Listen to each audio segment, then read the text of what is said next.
Seja bem-vindo ao DRN Audiolivros. Se não for inscrito ainda, peço que se inscreva no nosso canal. Acompanhe os nossos audiolivros aí.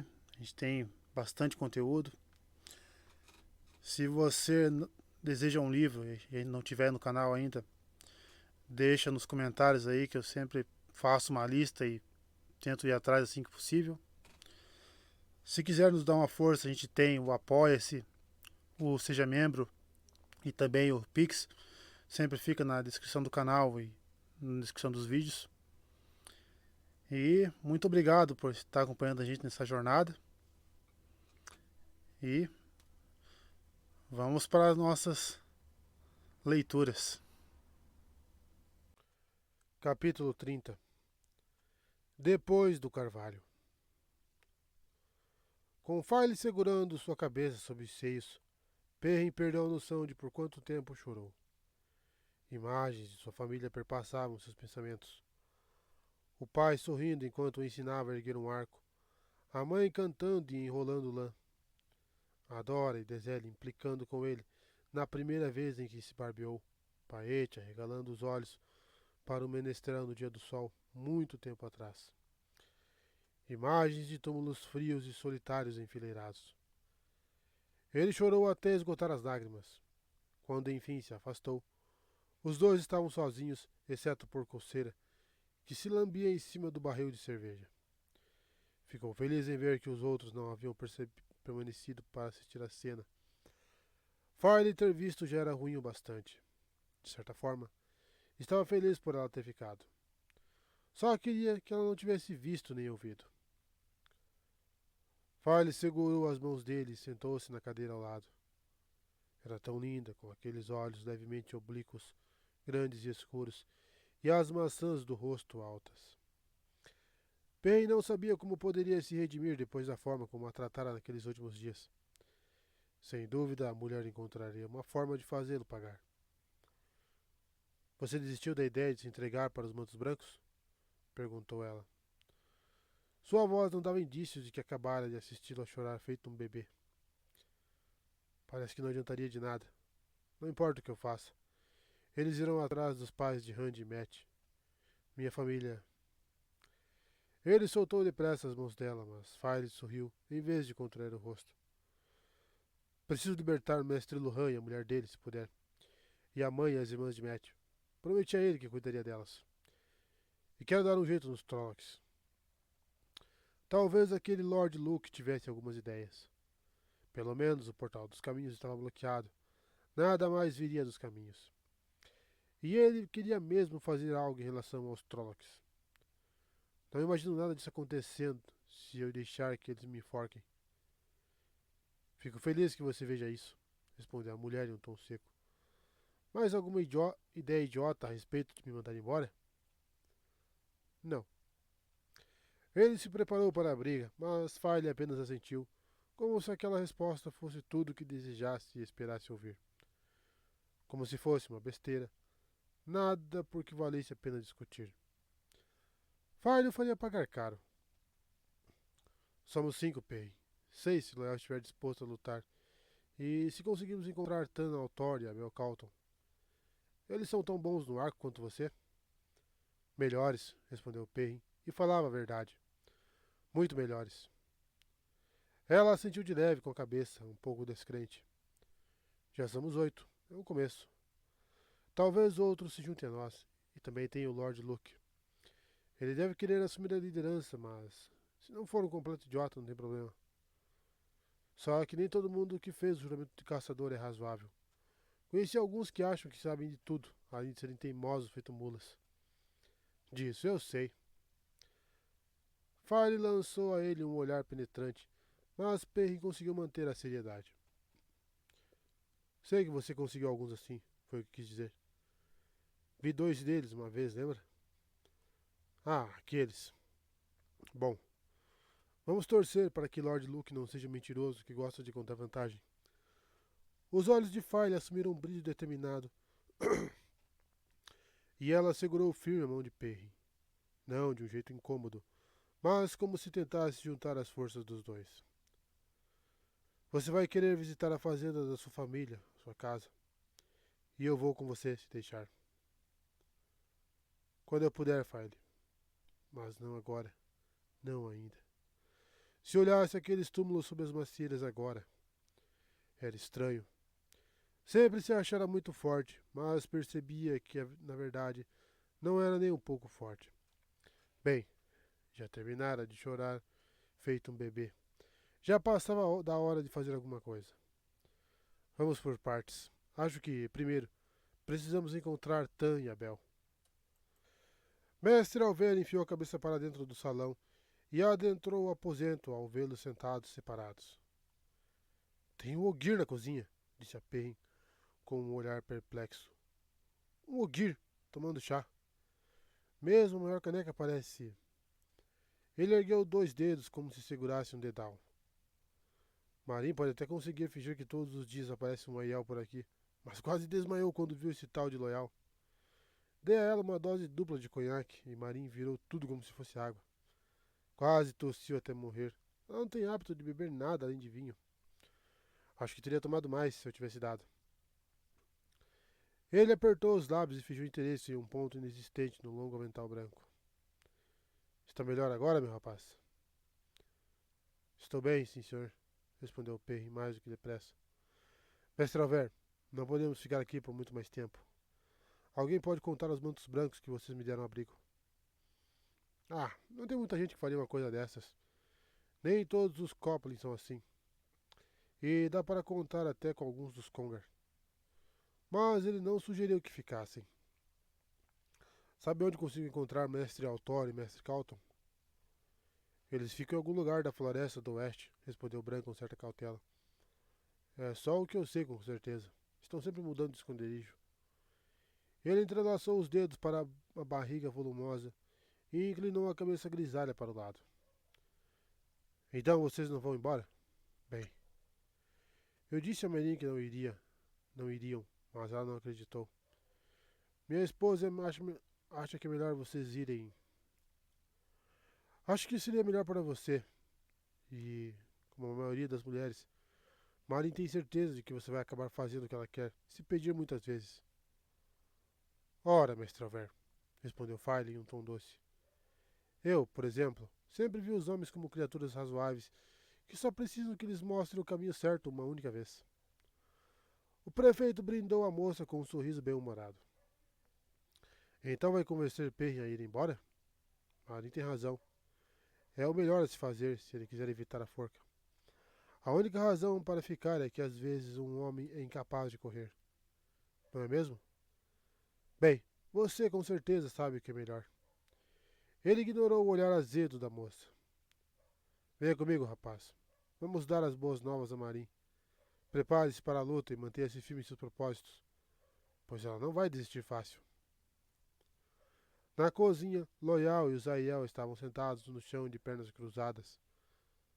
Não havia na estalagem cadeira em que o Ogier coubesse, e ele estava sentado com o braço apoiado na mesa da cozinha. Mesmo naquela posição, era alto bastante para encarar Marin Alver de frente.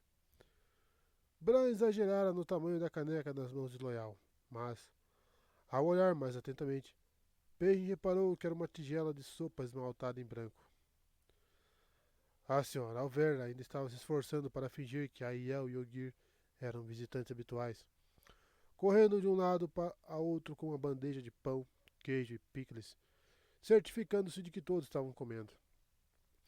Mas seus olhos se arregalavam cada vez que pousavam em Loyal, embora o Ogier tentasse deixá-la confortável fazendo elogios à comida. As orelhas peludas se remexiam nervosas toda vez que a mulher o encarava, e Marin dava um pulinho a cada vez que isso acontecia. Então, balançava a cabeça, e a grossa trança grisalha se sacudia vigorosamente. Em algumas horas, um acabaria nocauteando o outro com tantas sacudidelas. Ao ver Perrin, Loyal soltou um suspiro grave e profundo de alívio e pousou a caneca. A tigela de chá sobre a mesa. No entanto, no instante seguinte, seu enorme rosto pareceu murchar de tristeza. Lamento muito a sua perda, Perrin, e compartilho da sua dor. A senhora Alver... As orelhas se remexiam como doidas, mesmo sem ele olhar para a mulher, e Marim levou outro susto. Estava me contando que você vai embora, agora que não tem mais nada que eu prenda aqui.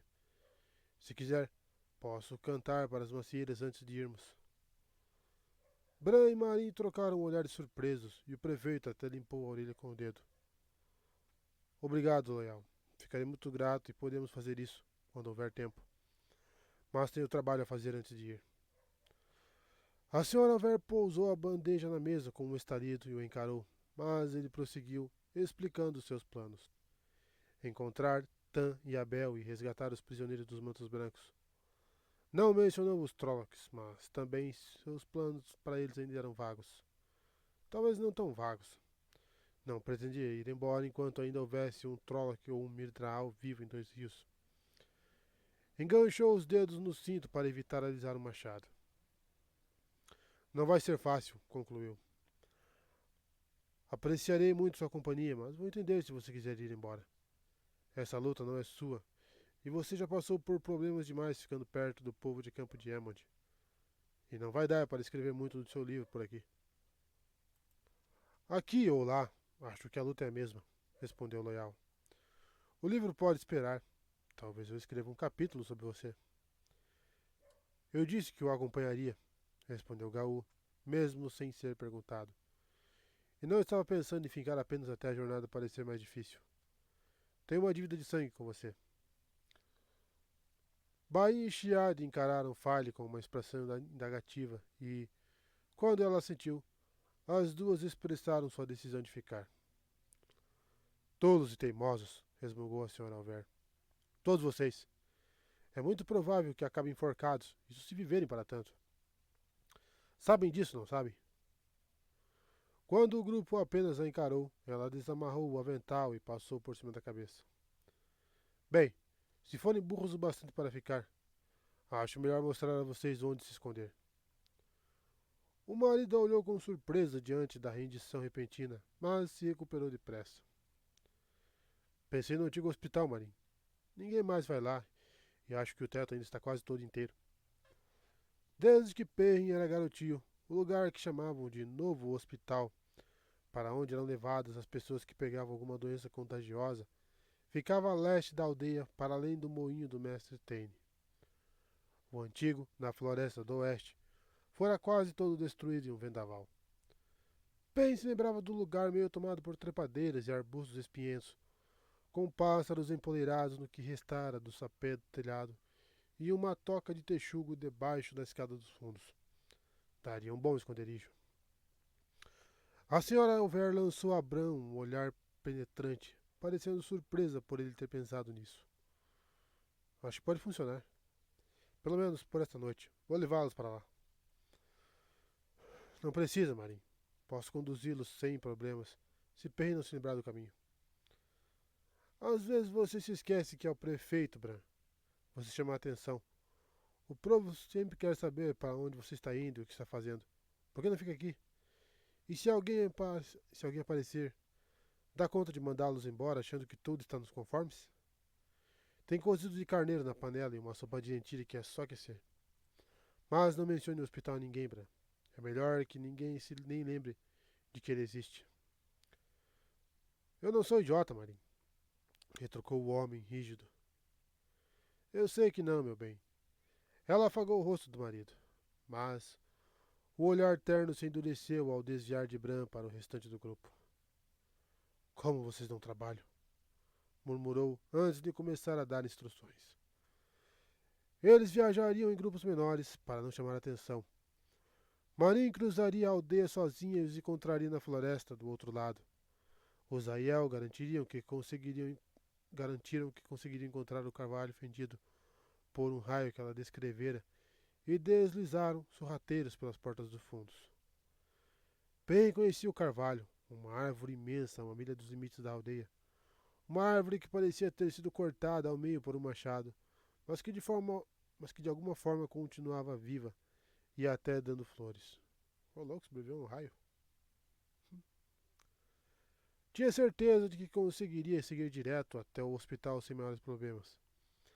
Mas a senhora Alver insistiu para que todos fossem ao ponto de encontro. Se sair vagando por aí sozinho, Perrin, sabe a luz com que pode topar. Ela olhou para Loial de pé, com os cabelos desgrenhados, roçando as vigas do teto, e suspirou. Queria que pudéssemos fazer algo em relação à sua altura, mestre Loial. Sei que está quente, mas o senhor se importaria de usar seu manto com o capuz levantado? Mesmo hoje em dia, a maioria se convence rápido de que não viu alguma coisa se não for o esperado. Mas, se alguém vir o rosto do senhor... Não que o senhor não seja bonito, disso não tenha dúvidas. Mas o senhor nunca passaria por gente de 2 rios. O sorriso de Loial ia de orelha a orelha. O dia não está nem um pouco quente para um manto, Sr. Alver. Agarrando um chale leve de tricô com franjados azuis, Marinha acompanhou Perrin, File e Loial até o estábulo para vê-los partir, e por um instante pareceu que todos os seus esforços em manter segredo haviam ido por água abaixo. Senbui, que parecia feito de velhas raízes retorcidas, examinava os cavalos com olhos apertados. Dava atenção especial ao enorme cavalo de Loial, tão grande contra os do Han de Bran. Sem com sua cabeça, encarando a imensa tela do cavalão. Seus olhos se arregalaram quando viram Loial, e ele ficou boquiaberto. Trolloc, conseguiu enfim dizer. Não seja um velho tolo, Senbui, retorquiu Marin com firmeza, dando um passo para o lado para chamar a atenção do telhador para si. Perrin manteve a cabeça baixa, analisando o arco, e não se moveu. Eu ficaria parada diante da minha própria porta se fosse um Trolloc? Ela deu uma fungada desdenhosa. Mestre Loial é um Ogier, como você saberia se não fosse um bestalhão intratável, que prefere ficar reclamando por aí, em vez de ver o que está diante do próprio nariz. Ele está de passagem, e não tem tempo para ser incomodado por gente da sua espécie. Retorne aos seus afazeres e deixe nossos hóspedes em paz. Você sabe muito bem que Corin Aielin está à mesa atrás de você por conta do trabalho porco que fez no telhado dela. Sam reproduziu a palavra Ogier sem fazer qualquer som, piscando várias vezes. Por um instante, pareceu que o homem se pronunciaria em defesa do trabalho que fizera, mas logo encarou Perrin e apertou os olhos. É ele! É ele! Estão atrás de você, sua cria de patife, fugindo com a Aes Sedai e virando amigo das trevas. Foi naquela época que os Trollocs apareceram por aqui. Agora você está de volta, eles também. Vai me dizer que é coincidência? Qual é o problema com seus olhos? Está doente? Arrumou alguma doença e trouxe para cá para matar todos nós? Como se os Trollocs não fossem bastante. Os filhos da luz vão dar um jeito em você. Veja só se não vão. Perrin sentiu File ficando tensa e, mais do que depressa, pôs uma das mãos em seu braço, ao perceber que a mulher estava puxando uma faca. O que ela pensava que estava fazendo? Sei era um velho imbecil e irracível, mas não havia motivos para facas. File sacudiu a cabeça, exasperada, mas pelo menos deixou a situação se desenrolar.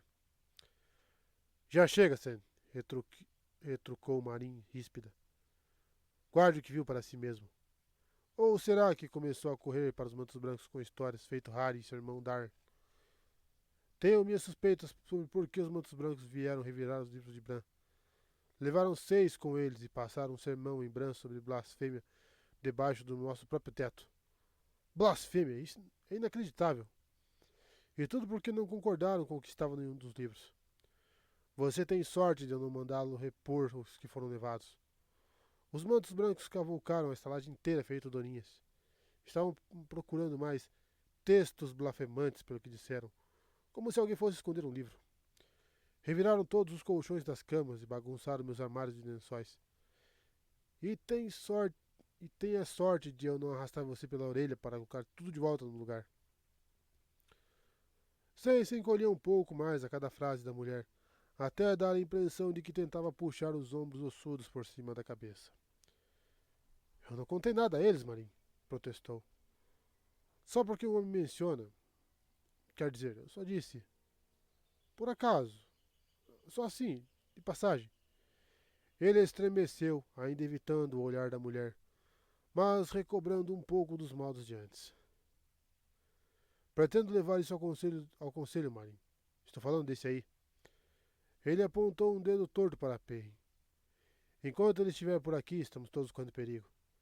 Se os filhos descobrirem que vocês estão dando abrigo a ele, podem culpar todos nós. Aí não vai bastar revirar armários. Isso é assunto do círculo das mulheres. Marinha agitou o chale em volta dos ombros e virou-se para encarar o telhador. O homem era um pouco mais alto do que ela, mas o súbito ar de grave formalidade deu vantagem à mulher. Ele tartamudeou, mas Marinha atrapalhou suas tentativas de emitir alguma palavra. É assunto do círculo, Sambui. Se pensa que não, ou se ousa pensar em me chamar de mentirosa, vá segurando essa sua língua. Se soprar qualquer palavra dos assuntos do círculo das mulheres, seja para quem for, incluindo o conselho da aldeia. O círculo não tem direito de interferir nos assuntos do conselho, gritou Sei. Marin não o deixou falar.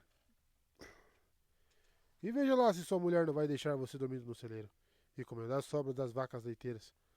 Acha que o conselho tem prioridade sobre o círculo? Vou mandar Daisy Congar persuadir você do contrário, se é isso que está querendo. Sei se encolheu e com razão. Se Daisy Congar era a sabedoria, a mulher provavelmente enfiaria misturas amargas pela goela dele todos os dias pelo próximo ano. E Sei era franzino demais para impedi-la. Elsbeth Luhan era a única mulher em Campo de Elmwood maior que Daisy, que tinha inclinação a ser perversa e um gênio difícil. Perry não conseguia imaginá-la como sabedoria. Ninaeve, de certo, teria um ataque quando descobrisse quem a substituíra. A mulher sempre acreditara que era a única que agia com bom senso. Não tem motivo para a grosseria, Marim, murmurou Sem, botando panos quentes. Se quiser que eu fique quieta, eu fico. Mas, com ou sem círculo das mulheres, você está correndo o risco de que os filhos destruam todos nós. Maria apenas ergueu as sobrancelhas e, depois de um instante, Sei foi embora, ainda resmungando entre dentes. Muito bem, disse File quando Sem dobrou a curva da estalagem e desapareceu. Acho que preciso fazer umas aulas com a senhora. Quando lido com Perrin, não tenho nem a metade do talento que a senhora tem com o mestre Alveri, aquele sujeito. Ela sorriu para Perrin, mostrando que estava brincando. Pelo menos, ele esperou que fosse isso. Você precisa saber quando levá-los na rédea curta, respondeu a mulher mais velha, absorta. E quando não há nada a fazer senão deixá-los livres. Deixar que façam o que querem quando a coisa não tem importância torna mais fácil de controlá-los quando tem. Ela franziu a testa na direção de Sem, sem prestar muita atenção ao que estava dizendo, exceto talvez quando acrescentou. E alguns deveriam ser amarrados a uma baia e largados por lá. Perrin logo se meteu na conversa. File não estava precisando de conselhos desse tipo. A senhora acha que ele vai segurar a língua, senhora Ver?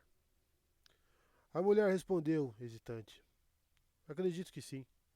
Sam é meio irritante desde que nasceu, e a coisa só piora com a idade. Mas ele não é como Harry Coplin em seu bando. Ela não parecia ter certeza do que dissera. Seria melhor irmos logo, disse Perrin. Ninguém discutiu. O sol estava mais alto do que ele esperava, já passado da altura do meio-dia, o que significava que a maioria do povo já estaria em casa para comer. Os poucos ainda na rua, na maioria garotos cuidando de ovelhas ou vacas, estavam ocupados comendo o que haviam trazido em embrulhos de pano, muitos absortos na própria comida e muito longe das trilhas das carroças, para prestar atenção em quem estivesse passando. Ainda assim, Loyal foi alvo de alguns olhares, apesar do capuz que escondia em seu rosto. Mesmo em cima de galope, Perrin batia abaixo do peito do Ogier da imensa montaria. Para quem os via à distância, o grupo deveria parecer composto de um adulto com duas crianças, todos em cima de pôneis, conduzindo pôneis de carga. O que, sem dúvida, não era uma visão corriqueira. É o Tony e companhia. Mas Perrin esperou que o povo pensasse que não pensavam nisso. Não passava disso. O falatório atrairia atenção. Precisava evitá-la até libertar a senhora Luhan e os outros. Se pelo menos Sem se mantivesse quieto. Perrin também manteve o capuz do manto levantado. Aquilo era mais uma coisa que poderia atrair falatório, mas não tanto quanto se alguém notasse sua barba e percebesse que ele não era uma criança. Pelo menos o dia não estava quente demais. Depois de tear, o clima quase parecia de primavera e não de verão. Perry não teve problemas para encontrar o carvalho rachado. As duas metades pendendo uma para cada lado, feito uma enorme tesoura, com o lado de dentro preto e duro como ferro, e o chão limpo sob os enormes galhos que se espalhavam. Cruzar a aldeia era um caminho muito mais curto do que dar a volta. Por isso, Sr. Alver já estava aguardando, remexendo o chale um tantinho impaciente. Os Aiel também estavam lá, acocorados no chão adubado com folhas de carvalho, velhas, e cascas de noz mastigada pelos esquilos. Gaú mantinha-se afastado das duas mulheres. As donzelas e o cão de pedra se observavam, quase com tanta atenção quanto olhavam a floresta ao redor. Perry não teve dúvidas de que os Aiel tinham dado um jeito de chegar ali sem serem vistos. Desejou ter a mesma habilidade. Era capaz de avançar furtivamente nas florestas, mas para os Aiel parecia não fazer diferença se era floresta, campo ou cidade. Quando não queriam ser vistos, encontravam uma forma. A senhora Alver insistiu para que percorresse o restante do caminho a pé, alegando que era muito cheio de vegetação para cavalgar. Perry não concordou, mas desceu da montaria mesmo assim. Sem dúvida não seria confortável conduzir o pessoal a cavalo estando a pé. De qualquer modo, sua cabeça estava nos vários planos.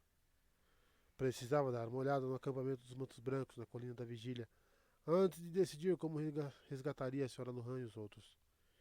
E onde a Tan e a Bel estariam escondidos? Nem Bran e a senhora Alver tinham dito. Talvez não soubessem. Se Tan e a Bel ainda não tinham libertado os prisioneiros, era porque não era tarefa fácil. Mas precisava dar um jeito de fazer isso. Depois, poderiam voltar a atenção aos Trollocs. Fazia anos que ninguém da aldeia seguia por aquelas bandas, e a trilha desaparecera, mas as árvores altas mantinham a vegetação rasteira. Os Aiel deslizavam furtivos perto dos outros, cedendo à insistência do Sr. Alver de que todos permanecessem juntos. Loial murmurava em aprovação ao ver os grandes carvalhos ou abetos e folhas de couro especialmente altas. Volta e meia ouvia o cantarolar de um tordo ou um pisco de peito ruivo no alto das árvores, e Pen chegou a sentir o cheiro de uma raposa que os observava passar. De súbito, sentiu um odor humano que não estava ali instantes antes e ouviu um fraco farfalhar. Os Aiel ficaram tensos e se agacharam com as lanças a postos. Perry levou a mão ao aljava. Fiquem calmos, disse o Sr. Alver com urgência, fazendo gestos para que as armas fossem baixadas. Por favor, fiquem calmos. De repente, surgiram dois homens diante do grupo. Um alto, moreno e magro à esquerda, outro baixo, troncudo e grisalho à direita. Os dois traziam arcos com flechas encaixadas, prontos para erguer e atirar. As aljavas de contrapeso para as espadas na cintura. Ambos usavam mantos que pareciam esvanecer nas folhagens ao redor. Guardiões! Exclamou Perry. Por que não contou que havia esse Daik por aqui, Sr. Alver? Mestre Alver também não os mencionou. Por quê? Porque ele não sabe, respondeu a mulher apressada. Não menti quando disse que esse era um assunto do Círculo das Mulheres. Ela voltou a atenção aos dois guardiões que ainda não haviam relaxado a postura. Thomas, Ivan, vocês me conhecem? Baixem esses arcos. Sabe que eu não traria aqui alguém que quisesse fazer mal. Um Ogier, disse o homem grisalho. 3 Aiel. Um homem de olhos amarelos que, sem dúvida, o que os mantos brancos estão procurando. E uma jovem feroz com uma faca. Perry olhou para File, que portava uma faca pronta para atirar. Mas dessa vez ele concordava. Aqueles homens podiam ser guardiões, mas ainda não davam sinais de que iriam baixar os arcos, e os rostos poderiam ter sido esculpidos em bigornas. Os Aiel se mostravam prontos para começar a dançar as lanças, sem nem esperar para subir os véus. Um grupo estranho, Sr. Alver, prosseguiu o guardião mais velho. Vejamos. Ivan? O homem mais magro assentiu e desapareceu na vegetação baixa. Perry mal ouviu o sujeito caminhar. Os guardiões se deslocavam silenciosos como a própria morte quando queriam. O que a senhora quer dizer com assunto do círculo das mulheres? Sei que os mantos brancos causariam problemas se soubessem sobre as Aes Sedai. Por isso a senhora não disse nada a Harry Coplin. Mas por que guardar segredo do prefeito e de nós? Porque foi o combinado, respondeu a senhora Alver irritada. A irritação parecia dirigida igualmente a Perrin, ao guardião que ainda os vigiava. Não havia palavra melhor para descrever o que o homem fazia. E um pouco ainda sobrava para as Aes Sedai. Elas estavam em colina da vigília quando os mantos brancos chegaram. Ninguém por lá sabia quem eram, exceto o círculo local, que os mandou até aqui para serem escondidos por nós. De todos, Perrin. A melhor forma de manter um segredo é revelá-lo aos poucos. Que a luz me proteja. Conheço 2 mulheres que deixaram de compartilhar a cama com os maridos por medo de falarem durante o sono. Concordamos em manter isso em segredo. E por que mudou de opinião? Perguntou o guardião de cabelos grisalhos com a voz severa. Por razões que considero boas e suficientes, Thomas. Pela forma como Marin mexeu no chale, Perrin suspeitou que a mulher esperasse que o círculo e as Aes Sedai também pensassem assim. Corria a boca pequena que o círculo conseguia ser ainda mais severo com seus integrantes do que com o restante da aldeia. Que lugar melhor para esconder você, Perrin, do que com as Aes Sedai? É claro que você não tem medo delas, não depois de ter saído daqui com uma. E... Bem, você logo vai descobrir. Só precisa confiar em mim. Existem a Aes Sedai e a Aes Sedai, retrucou Perrin. Mas as que ele considerava piores, as da Ágia Vermelha, não formavam elos com guardiões. A Ágia Vermelha não gostava muito de homens. Esse Thomas tinha olhos escuros e resolutos. O grupo poderia atacá-lo ou simplesmente ir embora, mas o guardião sem dúvida cravaria uma flecha no primeiro que fizesse algo que ele desaprovasse.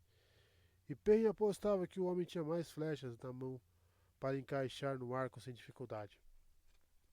Os Aiel pareciam pensar o mesmo, estavam prontos para agir, mas também davam a impressão de que poderiam permanecer parados ali até o sol congelar. Perrin deu um tapinha no ombro de File. Vai ficar tudo bem. É claro que vai, respondeu a mulher com um sorriso. Ela guardara a faca. Se a senhora Alver diz, confio nela. Perrin torceu para que File tivesse razão. Não confiava em tanta gente quanto antes. E muito menos nas Aes Sedai. Talvez nem mesmo em Marin Alver. Mas quem sabe essa Aes Sedai não o ajudassem a derrotar os Trollocs? Confiaria em qualquer um que fizesse isso. Mas até onde poderia confiar naquelas mulheres que lidavam com o poder? Elas tinham suas próprias razões para fazer o que faziam. 2 Rios era a casa dele, mas, para elas, podia ser apenas uma pedra no tabuleiro. Mas File e Marin Alver pareciam confiar, e os Aiel aguardavam. Ele não parecia ter muitas opções.